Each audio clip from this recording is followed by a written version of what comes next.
Hello po, magandang araw sa ating lahat.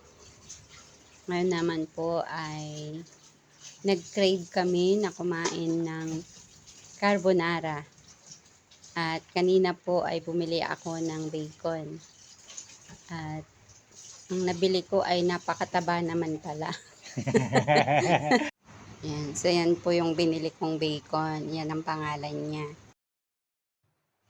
Yan. Pero talagang ganun po ang bacon. Mataba pero masarap yung kanyang timpla. Yun po yung Argentina bacon.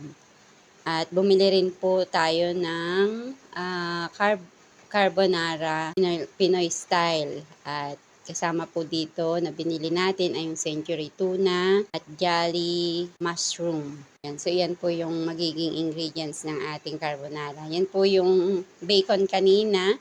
So, ipinirito ko po yan, natistis na yung kanyang taba at talagang masarap po. Ito po yung aking pinagprituhan. So, masarap po yan na pang sangag ng kanin o panggisa ng mga gulay. So, isa-save po natin yon. Nagpakulo na rin po tayo ng tubig para po sa pasta. At yan po, ilagay na po natin yung pasta at hintayin po natin ng 8 to 10 minutes para maluto po ng tama ang ating pasta. At habang pinapakuluan natin, naghanda na rin po tayo ng sibuyas at bawang, panggisa. At yan, malapit na pong maluto ang ating pasta. Hayaan natin yan na kumulo ng kumulo hanggang maluto siya sa tamang oras. Yan. So, naglagay na po ako dyan ng butter.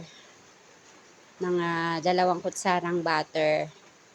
At pagigisahan po natin ng sibuyas at bawang. Yan. So, igisa-gisa lang po natin ang ating bawang at sibuyas. At isunod na rin po natin dyan ang tuna. Yan. So, halu-haluin po.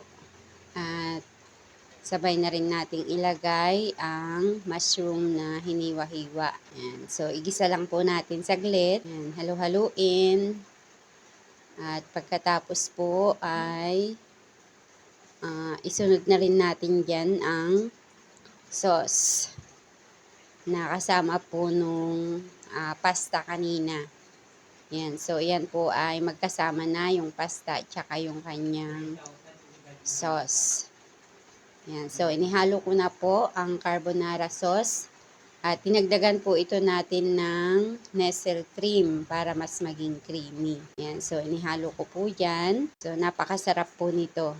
At maaari nyo po itong gawin. Napakasimple lang po. Napakadaling lutuin. At ito ay masarap. At sabi nga po ng asawa ko nung sila ay pumunta ng Manila, ito daw ay napakamahal. Yung isang order ay umaabot ng 700. Kaya nag-crave yata. Kaya nagluto po ako para makakain kami ng murang carbonara.